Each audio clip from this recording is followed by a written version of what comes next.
podcasters.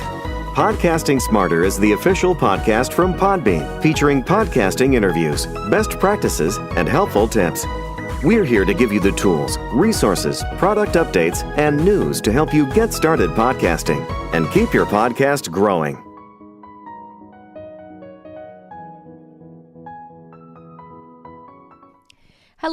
Hello everyone. Hello and welcome. We are so excited that you're here today. My name is Norma Jean Belenke. I'm the head of events here with Podbean. And today we're joined by Uehara and Andy Wang. We're so excited that they're here today. And we're talking all about being an AAPI podcaster and how to utilize and to build your podcasting community. I'm going to read our brief intro and then we'll jump in with Lee and Andy. Get ready for an incredible event today. Thank you so much for joining us.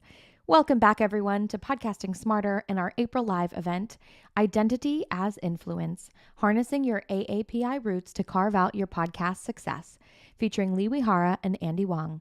Lee is a serial podcaster and visionary behind several key initiatives, including the Asian American Podcasters Association and the Golden Crane Podcast Awards. Her work spans from multimedia content creation to advocating for AAPI voices in podcasting. Her co-founder, Andy Wang, also joins us today and is a managing partner at Running Me Capital Management and host of the Inspired Money podcast, which has been recognized and featured by Forbes. Andy's expertise blends finance with podcasting, offering a really unique perspective on achieving success and empowering the AAPI community through media. Together, their insights promise to inspire and guide podcasters to new heights. I'm so excited for today. For those of you who may be joining us for the first time, Podcasting Smarter has live stream sessions like this one with top podcasters and industry experts. We also have exclusive recorded episodes on the Podcasting Smarter podcast, so make sure to check that out as well. This is one of the many resources and events Podbean offers free of charge to empower you to launch and succeed in your podcasting journey. We also have some great events coming up later in May that are linked here in the description of today's event on everyone's favorite topic these days, AI, and how to use AI to market your podcast. Podcasting Smarter is brought to you by Podbean. We're a podcast hosting and monetizing platform and home to over 640,000 podcasts. To start your podcast, head over to podbean.com today. And now we'll get started. Hi, Andy. Hi, Lee. Hello. Hey there, Norma G. I'm so excited to be here with both of you today. So first off, I'd love to hear from each of you about, how the creation of the Asian American Podcasters Association came about and, what you guys do to support the community that you've built. Lee, you want to start us out? Asian American Podcasters Association, otherwise known as AAP, started one night in February 2019 when I looked around and saw that there was a gap in the podcasting space. And I quickly turned to Andy because, funny enough, he was the only other Asian American podcaster I knew. Oh. Excellent qualification on my part. And I met him at Podcast Movement, actually. And so I said, hey, do you want to do this? And he was like, absolutely. And because based on his introduction, he's a numbers guy. And he said, all right. And he gave us a targeted number to hit for membership and reaching out to people. And then we were on our way. I love that. Yeah, Andy, let's hear your side of the story. Yeah. Her turning to me, and if for the listeners, there may be viewers too, but I'll do air quotes. Her turning to me was I was driving in New York City and my phone rings and it's Lee. And she asks me, are you interested in starting an Asian American Podcasters Association? And I just said, okay, sure. I have no idea what that means, but okay.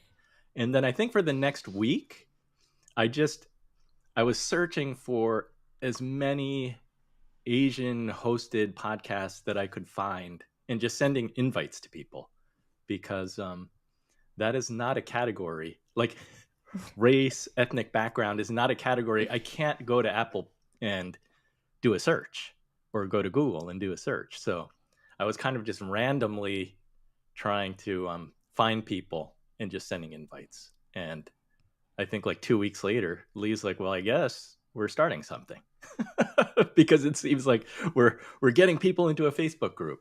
Yeah, absolutely. And I think sometimes it's one of those things where we create the things in the world that we want to be part of, right? And creating that community is something where, like you said, there's no way to kind of, check in or search through Apple Podcasts, right? There's no way to jump in and be like, okay, because I mean, obviously you have a finance podcast, which we're going to talk about in a little bit, but you know what category that is, right? But in terms of finding people that are within your community, no matter what that is, it's really important sometimes to make that effort and reach out and build that yourself as well. So I think the fact that the two of you came together and really, made sure that there was a home for Asian American podcasters and that there is a community is so important. And you guys have done a little bit over the years. I want to talk later about the Golden Crane Podcast Awards, but tell us a little bit more about, what you guys have done with the association, and for everybody out there, maybe who is someone who's AAPI, right? What are they going to get when they join? How are they going to connect with other podcasters? Sure. One of the things we did was create the first Asian podcast festival. And you've heard the term before, but to us, it's the first festival where we have Asian American show hosts come on and do live episodes. So it's really it's Andy, help me out here, but it's it's the first time it's been done, and we've done it for a few years now. We're looking at doing another one soon, hopefully, fingers crossed. And then can I just circle back and share that through the work that we've done, and mainly Andy, we now have almost 800 shows in our directory. Yeah, that's huge. Andy? Oh, you want me to say something? Okay. Well, one, I've been podcasting since 2017, almost every week. So I'm either insane or just very, very stubborn, maybe a little bit of both. But I'm a big fan of listening to podcasts. I'm a fan of creating a podcast. And I think with respect to being an Asian American, I love that podcasting, oftentimes the biggest obstacle between a person in launching a podcast is yourself. You're not dealing with a gatekeeper because you're not on a radio station. You don't have to pitch a producer to get on the air.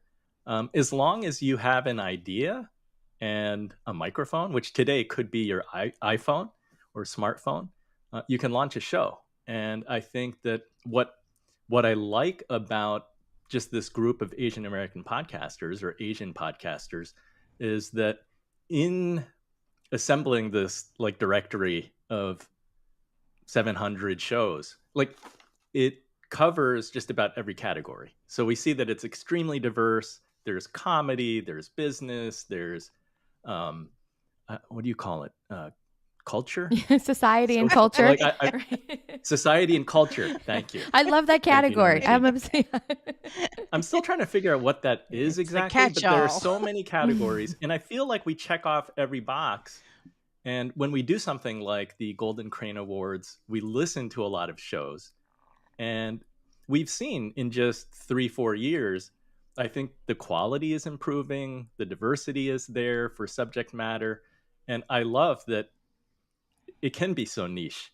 People can have a bird watching show. People can have you can do anything you want, and there are listeners out there who also share the creator's interest, and that's a lot of fun. So if you have a group of people, Asian Americans in this example, is that I think that visibility and having an opportunity to share one's voice and have representations extremely important.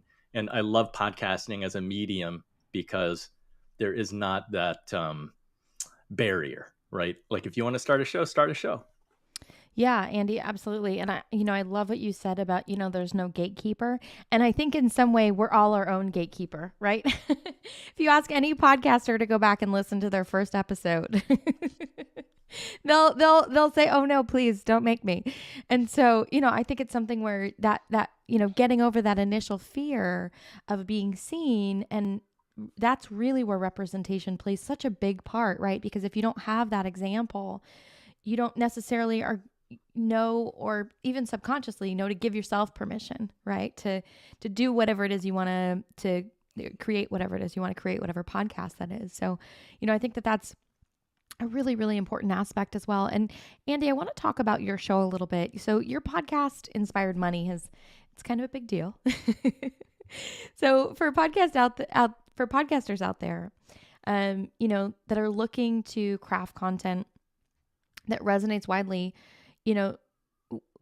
what have you done that has contributed to the success of that show? Tell us a little bit about the story behind Inspired Money. I mean, obviously you guys have been featured in Forbes. That's kind of a big deal.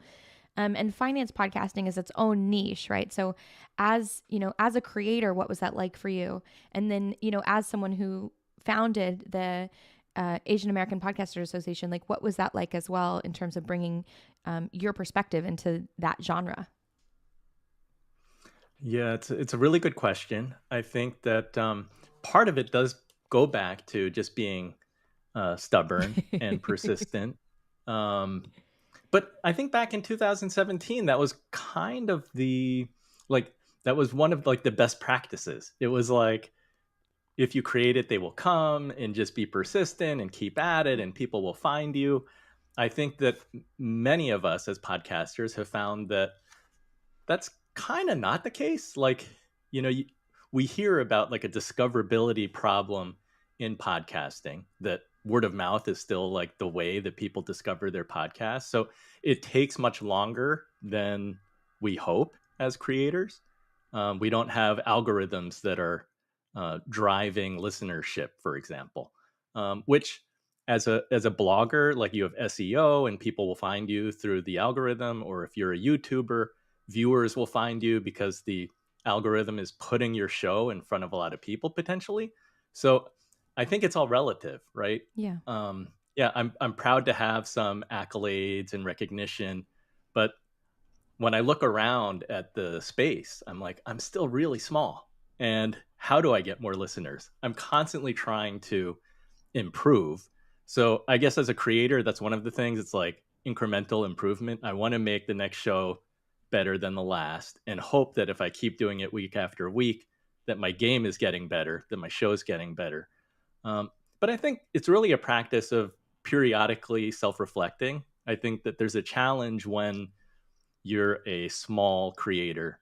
You're doing everything. You're trying to do marketing, you're trying to do the content creation, you're trying to book the guests, you're trying to come up with themes and ideas, like what are you going to do next week? What are you going to do next month? But you do have to take some time aside to look at your show and kind of do some, I guess, market analysis to see what are the other shows in my space? What are people doing that's interesting? How can my show be different than what's out there today? And I don't know. I think when I started, I think like all podcasters, and if you're doing interviews, like you're pretty much taking anyone who will come onto your show that you can. And when I started, probably my first 10 guests, 7 or 8 of them I had some connection to already. I knew them either through my work or through personal networks. And then occasionally I'm just doing cold outreach and landing one. I think my second guest was a cold outreach. I heard him as a guest on another show. I was like, this would be a great fit. Made the, sent the cold email, got a response back really quickly. But where was I going with that? I think that it's just about trying to make your show better and trying to have some strategy and, set the time aside, because oftentimes we're just busy creating. Yeah, absolutely. And I think, in terms of what you said, as an independent creator at Podbean, we're really the home of independent creators. So, when you say you're trying to book guests, you're trying to, think about the show and the theme and, how you want to market it and writing your show notes, but you're actually not trying, you're doing it, right? First of all, for all the independent creators out there, it's important to remember that, you're a one-stop shop. And so, that's okay. And, for a lot of the podcasts that seem like they have overnight success, even the ones that anecdotally, appear to, they really don't. It was incremental, right? And so I think it's one of those things that's important to remember when you're thinking about how to build your podcast, how to build your brand, and the brand of your podcast. And I also love what you said about reaching out to the community that you have, right? I think a lot of people are afraid to ask, right? I think there's a big, like a psychological barrier, you know, about asking, right? And I think it's something, you know, we talk about this all the time at Podbean, especially when it comes to like interviews, interview swaps, advertising swaps, anything like that. You know, a lot of people feel like, oh, you know, this person's so big, I can't ask them to be on my show, that kind of thing. But, you know, people love to talk about themselves. They really do. And that's what is so great about podcasting as a medium. It allows you as a podcaster to create that space for whatever genre or theme your show has. And so I think it is something where people are going to say yes more than you think. And it's so important to reach out and to find community, build community where you can, to really support the success of your show, whether it's through guesting, whether it's through marketing, whether it's through, you know, however you're going to connect with other people on your show. I have two things really quickly for you before you move on about the reaching to your like personal network. I think one of my first 20 guests was Bishop Shelby Spong, who he's a little controversial. He's kind of like, or he was almost like a Howard Stern of the Episcopal priests, because he had people who really did not like him. He ordained the first female priest in the Episcopal Church. He ordained the first openly gay priest in the Episcopal Church. And he officiated my brother's wedding. Wow. So through that connection, I was like, Bishop Spong, would you like to be on my podcast? And I had a great time learning about how he grew up down south with very little money. And that kind of like really drove him to want to inspire change in whatever work that he did. And by the way, that was my first in-person interview. I invited him to my office, had 2 microphones in the conference room, forgot to hit record for like the first 10 minutes, but didn't say anything. I quietly hit record. And then when I finished the interview, I divulged my secret. I was like, I screwed up at the beginning. Do you mind just re-recording the first 10 minutes? And we did that. And then the second takeaway, do something drastic, because 6 months ago, I totally revamped the format of Inspired Money from a one-on-one interview to a weekly live stream with 3 to 4 guest panelists. And that's just been a lot of fun for me to do something different. And I hope that the listeners and viewers will join me for that ride. So far, so good. Also part of that, I've been doing more on YouTube and doing video. But yeah, I think that it's the incremental changes, but then occasionally be willing just to do something crazy. Because I think in podcasting, you're allowed to do that. We're not we're not set to like a very fixed time frame, right? Yeah. Like you could go 30 minutes, you could go 60 minutes, you could go an hour and a half. So just experiment a lot and be willing to try different things. Yeah, we talk about this all the time at Podbean. You know, only you are going to know what works for your show, and use the data, right? Use the data to see what's working, and don't be afraid to pivot, right? I mean, like podcasting is like the industry of pivoting. So, you know, like I mentioned, if you ask any podcaster to go back and listen to their first episode, you get like a cringe, like, oh no, don't make me, you know, because everybody's show evolves, everybody's voice evolves, I think, as their podcasting journey continues. So absolutely. I totally agree. And Lee, I want to talk a little bit about your background as well, because you have a background in journalism that you've brought into podcasting. So tell us a little bit about that and how you've been able to take those journalism skills and transfer them into podcasting as a medium. Thank you. Can I just add something to Andy's whole thing first? So for those watching, listening, let me show you what his hustle looks like. I said we met at that conference, but that's not true. What happened is I was in the VIP lounge. He was there. I didn't know him. And he's like interviewing people upon people. I'm like, who is this guy? Prolific. He's just capitalizing, taking advantage of the fact that podcasters are all together, and he was just batch recording. And then that's why I was like, oh, that guy. And I met him at a social, and then we went from there. But his hustle was, hey, I'm at this conference, I'm going to make the most of the time. And the characters he interviewed, I was like, what's he talking about with her? She's got some funky costume on, like this guy. So he's accomplished and he's where he's at because of all of the footwork that he did in the beginning. And that, I think, will help folks who are just like, well, what does that look like? Strategy. Well, it means just get your hustle on and get as many interviews in the hopper as you can. Anyway, journalism. Let's see. I had the equipment in my drawer. I had an ENG microphone, which is what this is. It's electric news gathering microphone. So it has a longer handle so that when it reduces handling noise when you're holding the microphone out live, when you're reporting on the street and on location. So I had that in a Zoom recorder in a drawer. And one day I thought, oh, I was supposed to start a show with someone who didn't show up. And I thought, well, the equipment is still here set up. So let me just record. And I am the exact opposite of Andy. I was consistent for my very first year. I recorded faithfully on Thursdays because that was my favorite day of the week, still is. And then I'm a serial podcaster, so I have different shows on different things, and I'm behind on all of them on any given day. So there is hope for everyone out there. And so journalism skills, I wanted to make sure that anything I put on the air, so to say, was factually correct. So I do a lot of fact checking, and because I know how to interview and reach out, I did an episode on how to spread cold butter on toast without ripping it. And so I used my journalism skills to call up the Butter Association. There is an association for everything, hence AAP.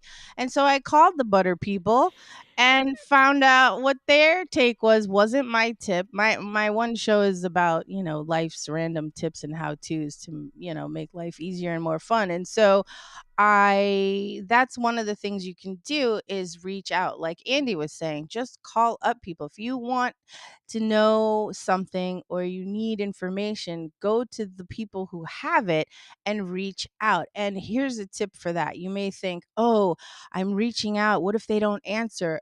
I've told people that is actually a gold mine. If you reach out to get comments on something and there's no answer, or I even got from that company, Blue Bottle Coffee, I think. I wanted their take, and they sent me an email that said, "We do not wish to be part of your podcast." Well, okay, I'm going to use that for years to come now. You lose, Blue Bottle. But so that in itself is an amazing part. You can say, "Oh, well, I reached out and they refused to comment," or whatever. But that shows your due diligence that you reached out to try to get or verify or confirm XYZ information. And that can also be a story. In fact, that's an awesome story. I was trying to confirm whether they really did sell a $16 bottle cup of coffee from coffee beans in some obscure part of the country world. But anyway, have I answered the question? Yeah, absolutely. And I think, in terms of fact checking, right? Like, coming from that background, what does that mean for podcasters out there who are self-taught or who are independent, right? Because you're coming from a background of, being trained and having these specific standards as a journalist. And there is crossover into podcasting. And a lot of podcasters want to know, what goes into those skill sets, what technically qualifies as, okay, I've checked this fact, right? Or when you're listening to a podcast that's well produced by a big production company or like Radiolab, and they say fact checking by so-and-so, what does that mean? It means that everything on that show was verified. So that goes down to when people interview others, like guests, or especially in written work, a fact checker will call that person and say, "Hey, did such and such reporter interview you? And what did you say? What was the conversation?" They want to verify that the reporter did his or her job, or their job. And the other thing you said, what does that look like? There was something else you wanted to know. What was it? Help me out here. No, it was, what does that process look like? When you're calling someone to fact check, do you just say, "Hey, did you have this conversation?" Do you go over quotes? Like, what are some of the points of fact checking that I think podcasters who are self-taught might want to know? Yes. Okay. So the number one thing you want to do is get the name correctly. spelled. You want to, so when you interview someone, you say, okay, great, we're going to start. You agree to be on the show. I can use it in perpetuity and I can edit it and promote it as I see fit. Yes. Okay, please state your full name and spell it for me. Okay, Lee Uehara, Leeuehara. That indicates that they have given their permission to be interviewed. It's a secret, not secret, but it's a smooth way to get that permission in case anything comes up. First, always get the name. It's so easy to bungle a name, and don't rely on previous reports. Previous reports of someone can have the wrong age, a misspelling in the name. So that's like 101. Get the name down pat. And then in terms of fact checking, like I said, you're calling up people. I mean, of course, if you're the show host and you're doing the interview, you're the fact checker for that, right? And you have it recorded. Now, the other thing is, so you check the name. There's an association for everything, and then the other thing too is, whenever, this is very key, press releases. Always confirm a press release. Always.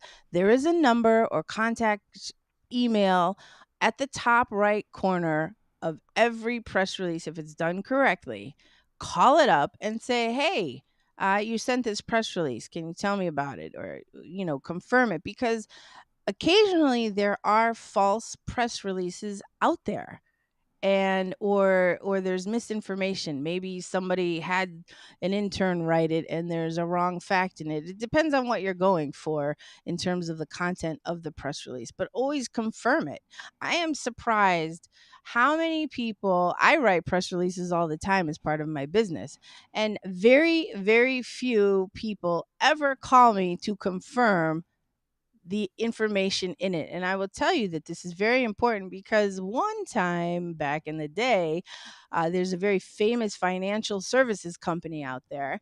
And I was looking for a job and I went to interview with them, and they said, oh, well, tell us, what would you do? And I said, always fact check your press releases, always.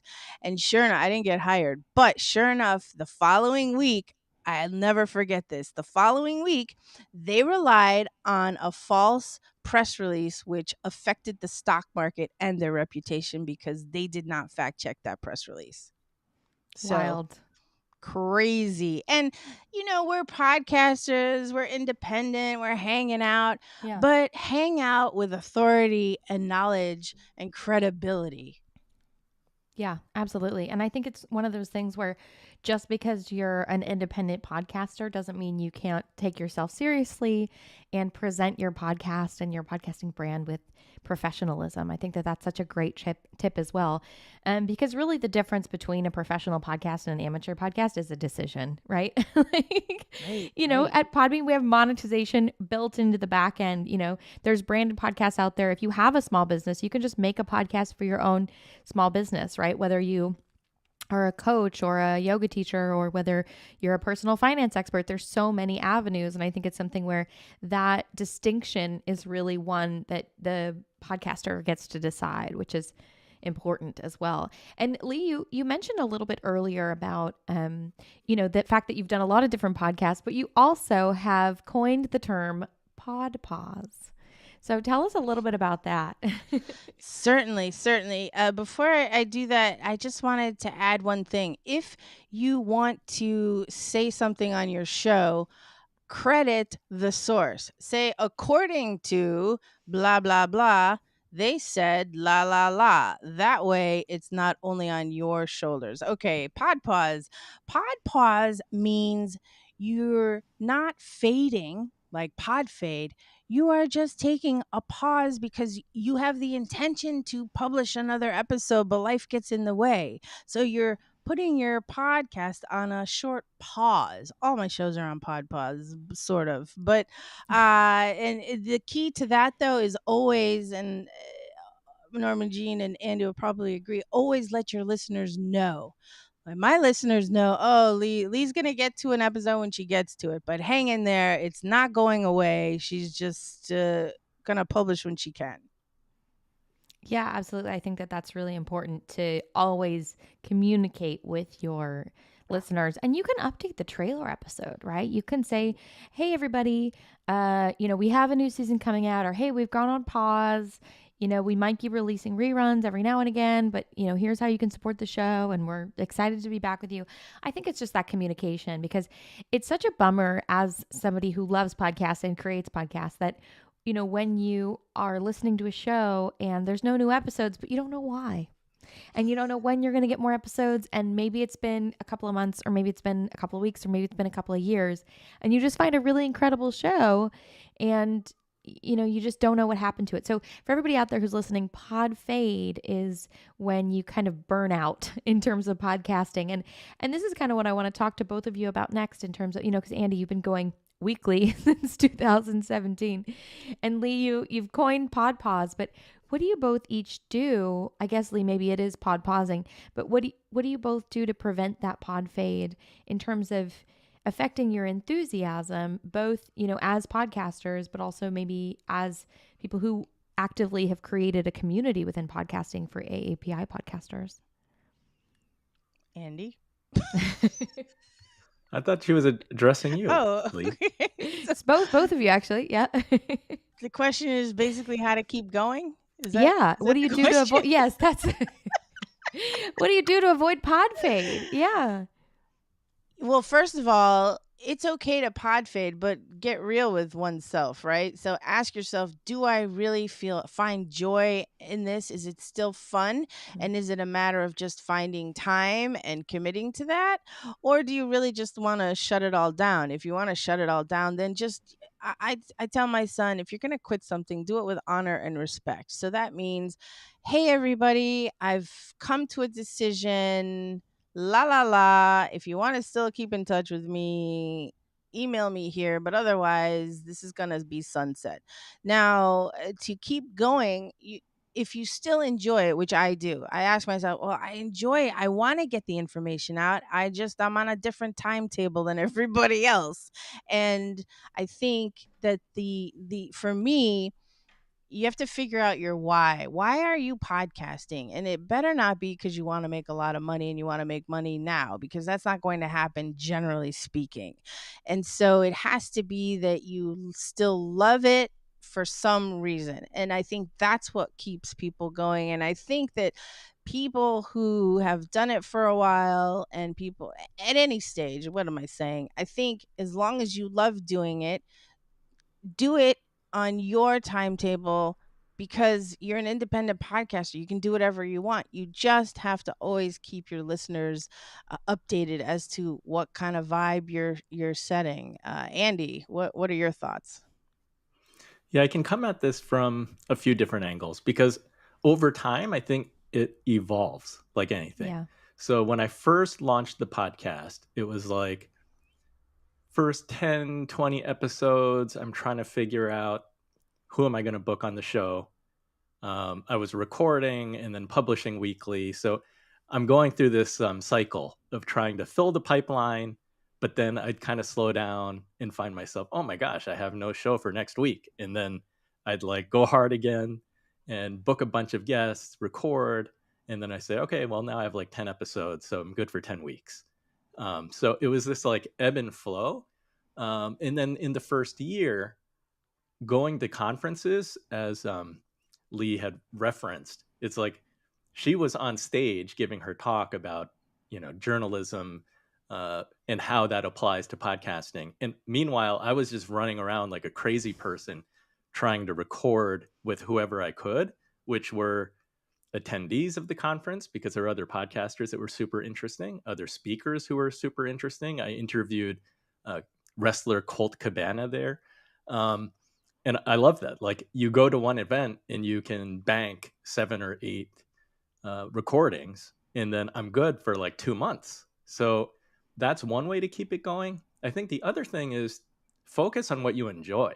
Like, what really kept me going week after week is that when I hit stop record, I say, wow, I really enjoyed having the conversation, asking the questions, like the research and preparation paid off, and I learned something. And that I hope that the listener will come along with me for that ride, of learning. But I truly believe that being a podcaster makes me a better financial advisor. So it makes me better at my day job.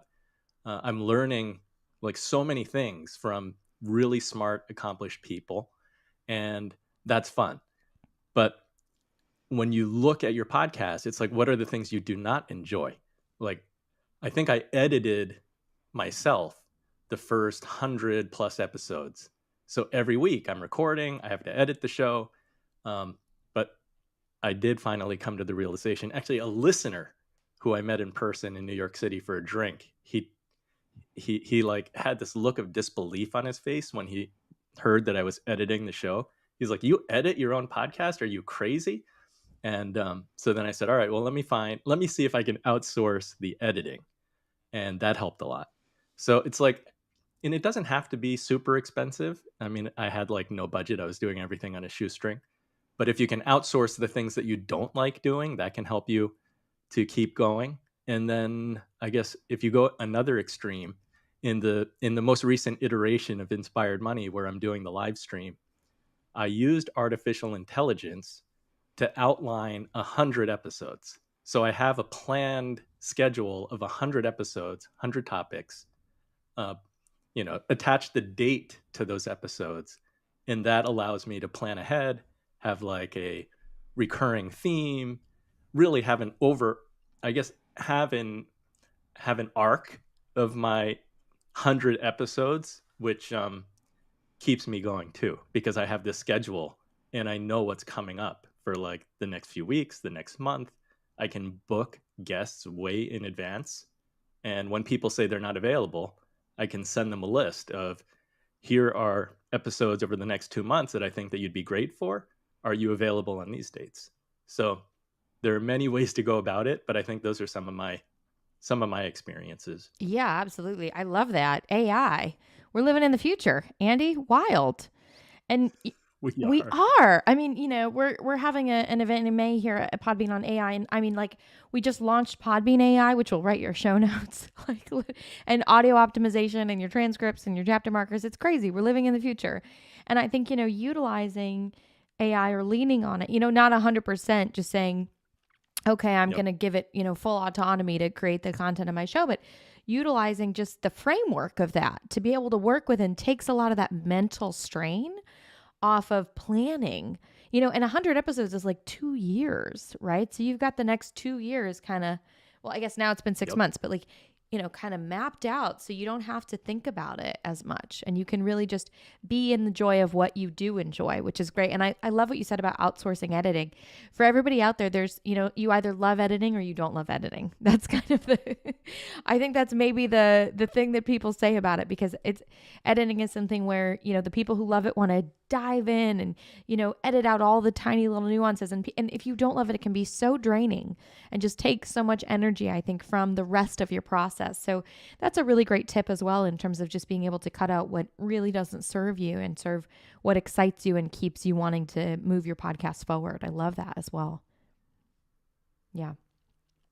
Yeah, I actually don't hate editing. Oh. I just hate that it takes so long. Like, I don't mind doing it, except like 2 hours later, I'm like, I wish I didn't have to edit. And then as a side note, my then 15-year-old last year, her summer job was editing podcasts, because I had some friends who are in the financial podcasting space and they needed an editor. And I asked my daughter, I said, do you want to edit some podcasts and earn some money? She was like, yeah, sure. So it was kind of cool. She turned into a podcast editor for the summer and got experience. And the funny thing was, after she'd edit, I'd just do like a quick listen through to see how she did. And then I'd ask her, what did you think? She's like, well, for me, it's really boring content, but I'm learning so much. I learned about like mothers and finance. I said, well, that's good. Yeah, absolutely. And I mean, maybe I'm speaking for myself. Editing is not my strong suit, but it's important to really focus on the thing that is going to give you time, not take away from it. And I love that example. And also, editing is such a great skill. If you love it, you can even have a career in podcasting. So it's definitely something that, when there is a facet of podcasting that lights you up, don't ignore that, go with it and see what, where it can take you. We have a lot of podcasters and podcast service businesses that we've spoken to here on Podcasting Smarter and through our events here at Podbean. And, it's really coming from a lot of the time of them having a successful show or knowing, hey, I'm pretty good at this editing thing, and other people starting to ask them to edit, and then, a business takes off. So definitely don't discount that as well, which is really, really important. And Andy, I want to talk to you and Lee next about monetization, which is kind of tangentially related to, your podcast genre, which is personal finance. So, I'd love to hear from both of you about monetization tips and strategy that you've utilized both for your podcast, but also that you've seen other podcasters within the AAPI community utilize, and really what have you seen podcasters be successful with? We have a lot of monetization built in here at Podbean, but, I just love talking about it as well from a community perspective. Yeah, for monetization, I can give advice on how to monetize, and probably in my experience, how not to do it. I can look at it from both sides. I've found that for my podcast, probably I should be more aggressive in trying to do outreach and find sponsorships. But I think that most of my monetization has come from affiliate relationships. And the key there is finding things that actually align with your listeners' interests. So as an example, I interviewed a guy named Brian Winch, who is in Canada, and he built his business picking up litter in commercial parking lots. I don't think he went to college. He started this when he was like out of high school and turned it into like an $800,000 per year business. Just picking up litter. This is just like napkins that get thrown out in the pizzeria parking lot or a supermarket. It's like coffee cups. Wild. So he's like, it's not that much garbage. He's like, it's all little stuff. It's wrappers. And he goes in with his gear in a garbage bag and then throws it out into the dumpster. And he does that depending on the lot, certain number of times per week, might be daily. And then he sends out teams to do that too. He then created like a manual, a book to teach people how do you set up your own litter pickup business. And I've had him as a guest on my show twice. And that book, I never expected would actually sell that many, but I'll get affiliate checks in my PayPal account. It's like $100 here, $100 there. And then I look at the end of the year, I'm like, oh, there's over $1,000 being sold from his manual. So the key is like, if you have a guest on your show that has a product or service that actually aligns with the interests of your listenership, they will buy. And I'm not even pushing it hard. I'm not like advertising his book. I have the link there. I think I mentioned that there's going to be an affiliate link, and people click through. So that's worked really well. I think for a lot of independent podcasters, one does need to do outreach. For sure. Looking at your network, going to different podcasting events can help a lot. Going to Podcast Movement, going to Podfest, and meeting the people in the exhibitor hall who can be potential sponsors of your show. I think having those conversations are really important, and to explore if you have a niche podcast and there are companies that do want to get in front of your audience. It doesn't have to be as big an audience as you think. I think that there are opportunities there, and you can get creative. You can just reach out to small businesses in your area, and if there is an alignment, I think that you can make a pitch, and you should make a pitch. Yeah, I mean, first of all, Andy, I want to start $1 million trash. Right? That's so cool. I have 3 kids to put through college, and an extra, they're in high school and middle school right now. There are days when I'm like, maybe I should just go pick up litter, for an hour in the morning before I start my work. Well, I mean, that's wild though. I mean, $800,000 a year from picking up litter in business parking lots. It must be a lot of parking lots. I'm going to have to go back and find that specific episode. Maybe we'll drop it here in in the show I notes. like the environmental part too, right? Yeah. Because he's cleaning up the community. Wild. He's making it look better. Yeah. So there's No, it's like a win-win. That's wild. But I think it's also really important as well to recognize and remember that, you know, a lot of this podcast sponsorship, it's not going to be like, okay, everyone, I have 1 million downloads now. And of course, you know, if you have those 1 million downloads at Podbean, we have all the ad solutions built in, even if you have, you know, 100 or 500 downloads, let alone 500,000 or 1 million, right? You can do DAI, you can insert ads into your own podcast, right? And it charges per 1,000 impressions like $1 if you insert your own ad. And so you can go out into your own community, and it doesn't have to be necessarily download dependent, right? You can say, hey, I want to put this package together, or hey, you know, I'd love to have you on my show. If you do have a link, I love your product, or I love your story. I mean, gosh, that's really important as well. And, you know, I think in terms of monetization, there's so many ways to think about it. We have so much ad tech built in at Podbean, which I love to nerd out and talk about all day, every day. So we talked about it in April, and I think we're going to talk about it again in June at our events. And, you know, we have a whole academy on it, but, you know, a lot of podcast sponsorship for smaller podcasts or podcasts that are, you know, really specific for a niche. It's very relational. It's very relational. So, you know, I think this is also similar to what you were saying in terms of guesting as well. It's just about putting yourself out there and not being afraid to, you know, face that rejection. The worst thing they're going to say is, hey, no, it's not a fit, or it's not the right time, or something like that. But if they say yes, you know, you never know what's going to happen from it. So I think that that's a really great point as well. Yeah. Lee, do you have anything you want to add on the monetization side?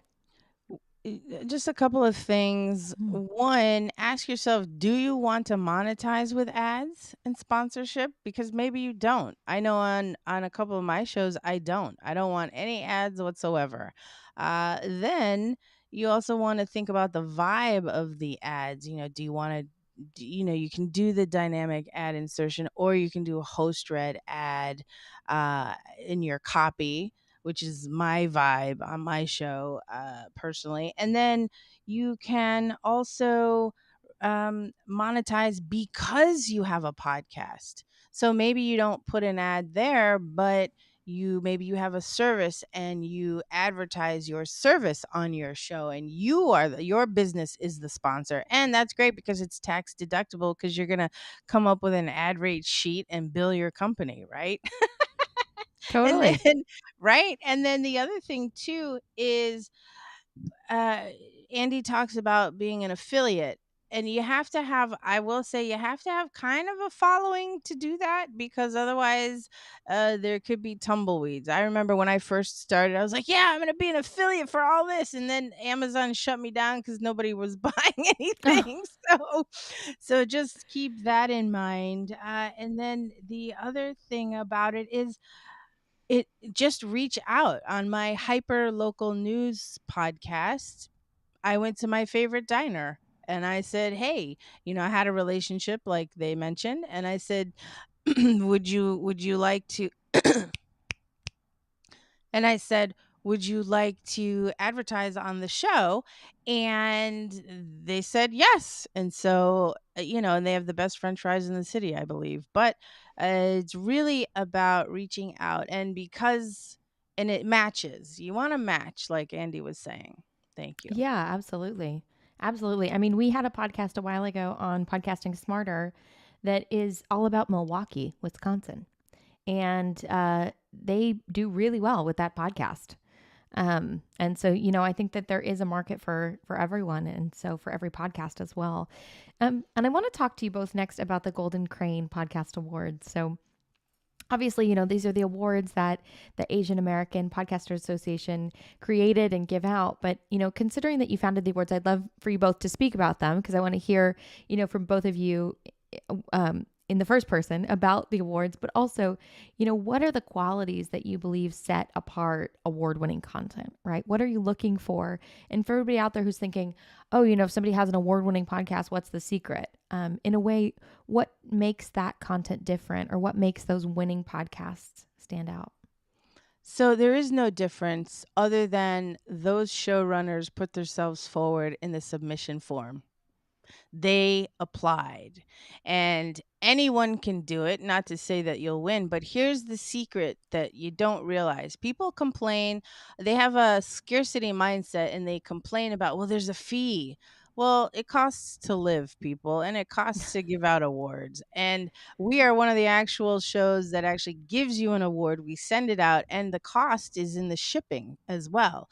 Here's the thing, though, it's great to nominate yourself for an award, because what happens is most likely you will then get the designation of nominee or nominated show, and that can alone open doors. But that doesn't happen if you don't fill out that form, whether it's a type form, a Google form, all the other apps out there submittable, I think. But anyway, step forward. That's what sets you apart. And then you get into the next level, which is, well, how's your audio quality? How's your content? Are you providing value? Like, do we, and the other thing too is along this line, we are a judge based show, awards show, meaning it's not a popularity contest. You don't have to go out and say, oh, vote for my show, because that is not, I don't think that that's an accurate representation of quality. It shows that you know how to reach out to a lot of people, but it doesn't set an evil playing ground, an even playing ground for all showrunners based on quality, right? And Andy, do you want to add anything to that?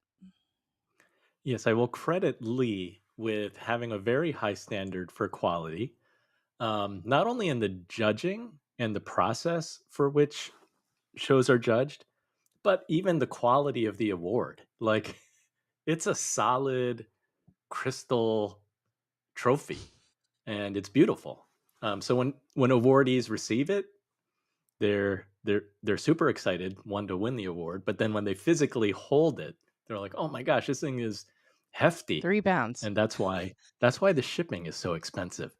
But I just want to take a step back. Like, the Golden Crane Awards, really Lee's idea and execution, and a thought that started during the pandemic. So the first 2 award shows were virtual. We did them as Zoom, as like a Zoom show. And what's crazy is that Lee was very adamant about this should be a black tie event.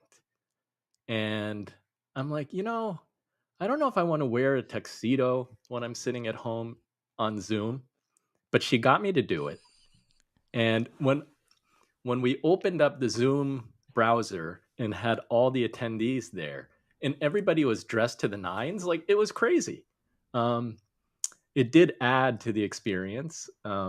People were excited to be there. It was festive. It was something that was very fun and different to do during the pandemic when everybody was locked at home and not going out. It's like, I'm going to get dressed up. And yeah, guys were wearing bow ties. Girls were wearing beautiful dresses, did their hair, which was like the opposite of most of our Zoom calls, right? And then the experiment was last year. We had a dinner.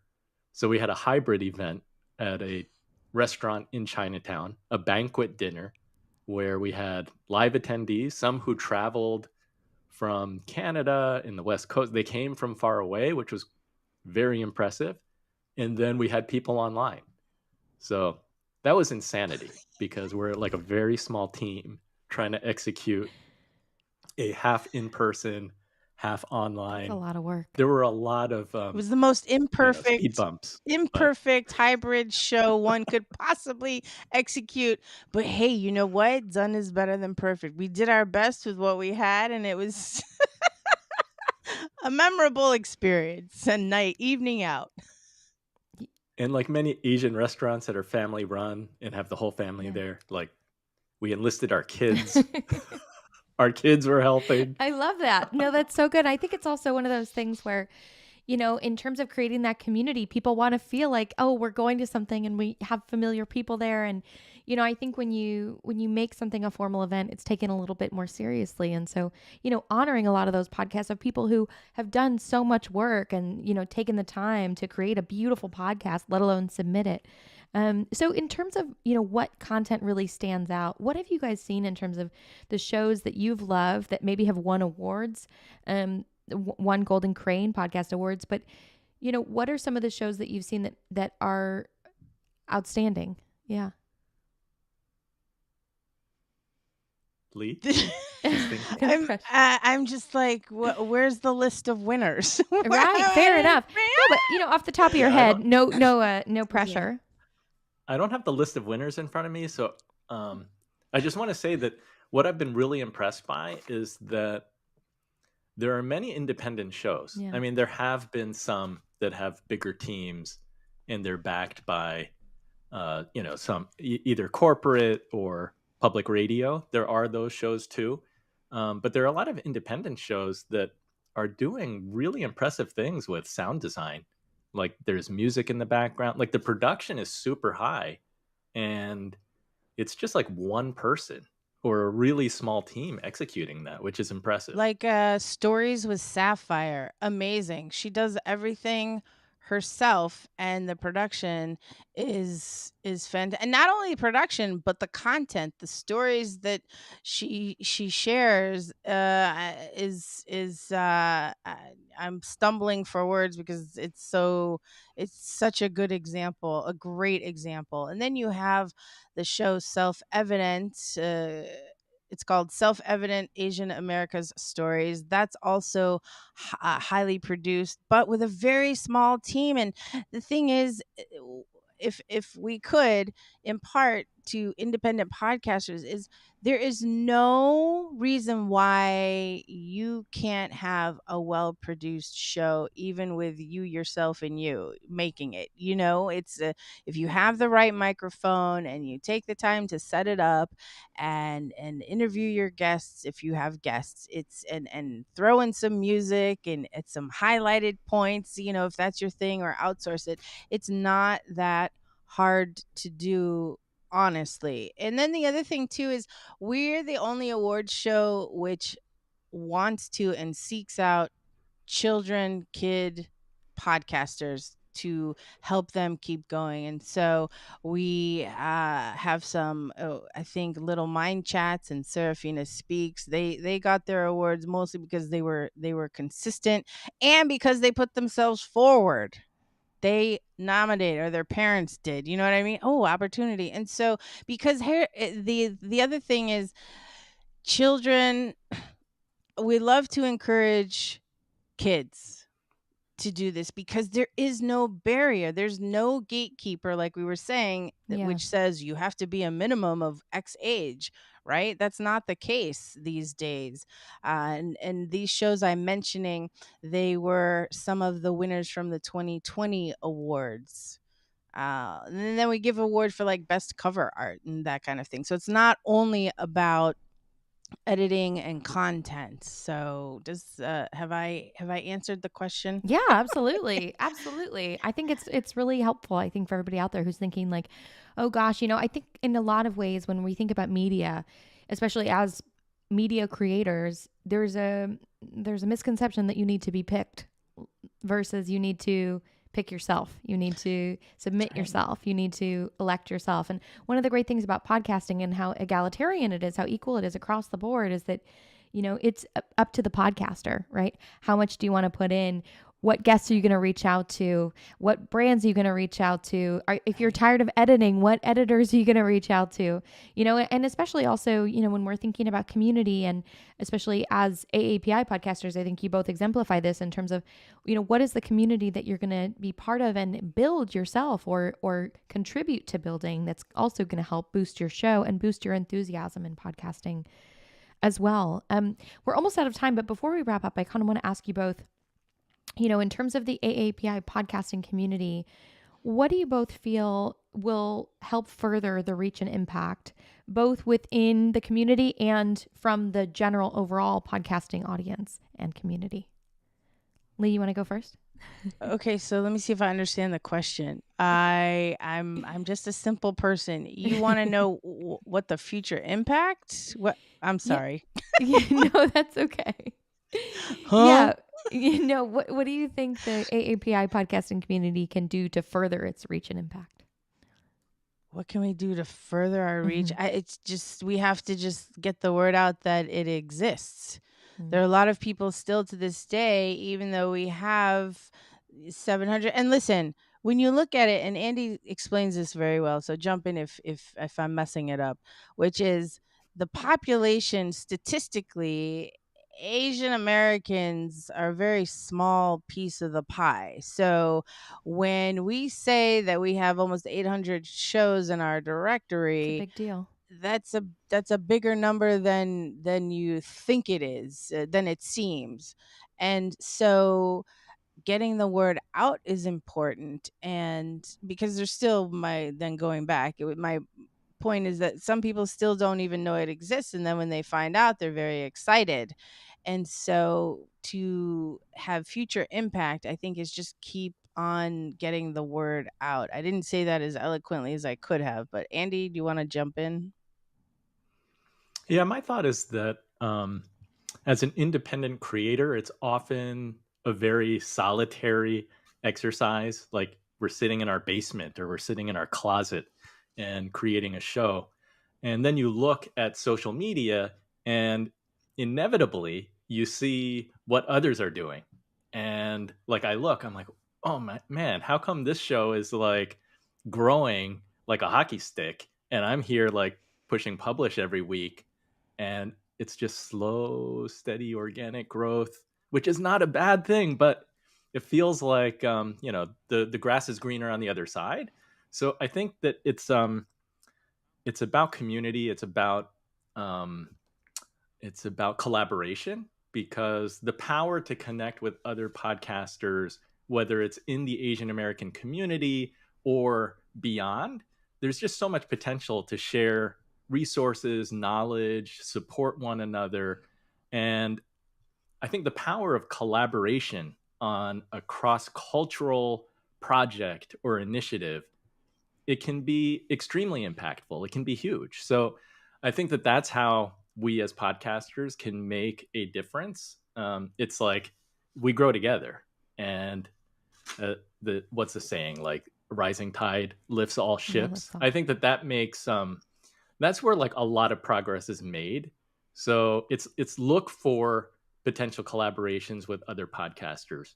Don't think of other podcasters as competition. It's we can work together and expose our show's audience to somebody else's show's audience, and then we can grow. We can cross pollinate and grow together. And I think that that's something that we can do as a group and as creators to, Yeah, And also, I guess, grow faster. that's one of the greatest ways to actually grow your show, is to cross pollinate. Oh, and that was the other thing.